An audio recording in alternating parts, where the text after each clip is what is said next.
Hey guys, I'm Izzy, and welcome to my guide for Heroic Fallen Protectors. This is the second encounter in the Heroic Siege of Orgrimmar raid. I'm going to assume that you know the normal mode mechanics. If you don't, you can check out my normal mode guide. You can click on the link in the annotation or in the description section below. There are no new abilities to deal with, but instead some of the existing abilities have received a power-up. They also, of course, have more health and they do more damage.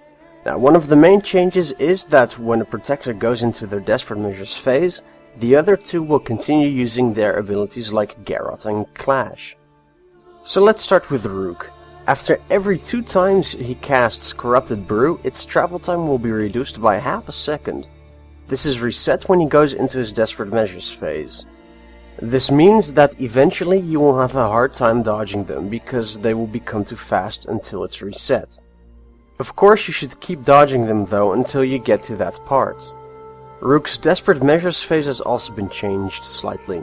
The 3 ads that spawn now have a shared life pool, and this means that all of the ads will stay up a lot longer, which has some consequences. First of all, you will need to keep an interrupt rotation on Embodied Gloom so that it doesn't finish a Corrupted Shock cast. If it does, it will likely kill a few of your raid members. Secondly, you have to have your group, except for the Softfoot tank, stack up to share the damage of all the Inferno strikes.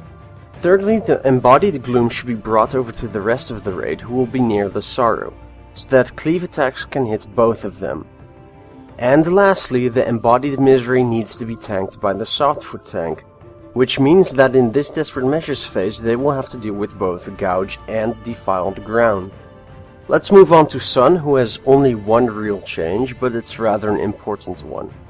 Each time she casts Calamity, it will do an additional 10% of your maximum health and damage. So the first one does 30% of your health and damage, the second 40%, the third 50%, etc, etc. These stacks are reset when she goes into her Desperate Measures phase. The Desperate Measures phase is exactly the same. However, it does a lot of damage, and what complicates it more is the fact that the other 2 protectors still do their spells. The Rook tank will have to tank Rook outside of the bubble now. And to prevent the Clash and Spin Kick being put inside the bubble, your healers and DPS will need to stack on the edge of the bubble on the side where Rook is tanked. This will allow Rook to cast Clash and let the Spin Kick be put outside of the bubble. Lastly, there's Softfoot to deal with. His first change is to Garrot. When he puts Garrot on someone, he will also apply the poison he's currently using to the target. Which means that if he's using instant poison, the Garrot target will also take an additional 150k damage when it's applied. If he's using Noxious Poison, it will put a poison pool underneath the Garrot target. Now this is especially annoying if it happens when you're in Sun's Desperate Measures phase, as you should be stacking up, meaning that if a pool does spawn, everyone will have to move straight away. The second change is in his Desperate Measures phase. The debuff the Embodied Anguish puts on his targets now decreases their armor by 80%, and it lasts for 4 minutes instead of 2.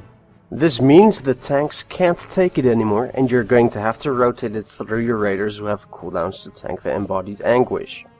Because of all of this, we did the following. We changed the Desperate Measures order because of the changes to Calamity. The DPS order we used was Rook, Sun, Softfoot.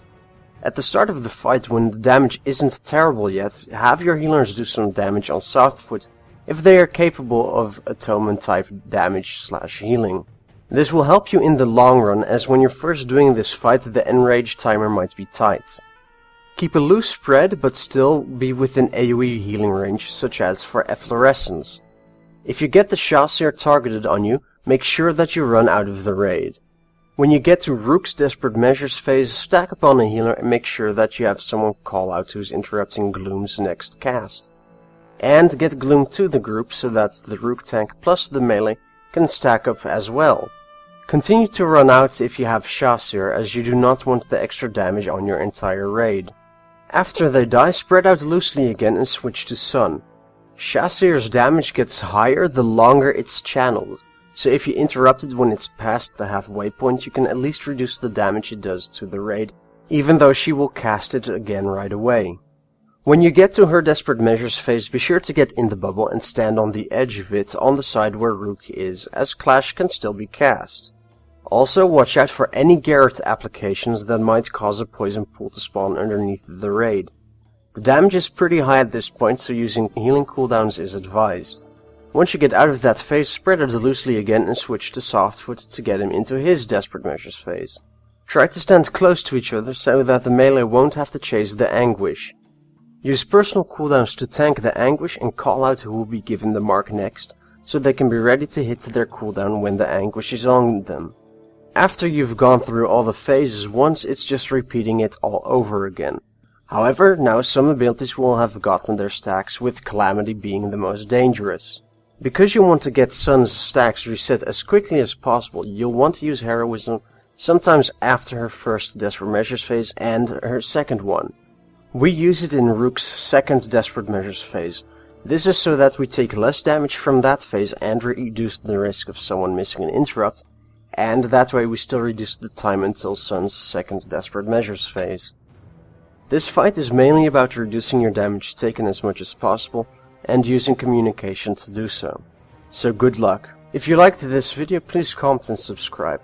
If you would like to keep up with when new videos come out, but you don't have a YouTube account, you can also follow me on Facebook at facebook.com/bbmezzy or Twitter at twitter.com/bbmezzy. For now, I'm Mezzy, and I'll see you again next time. See you again.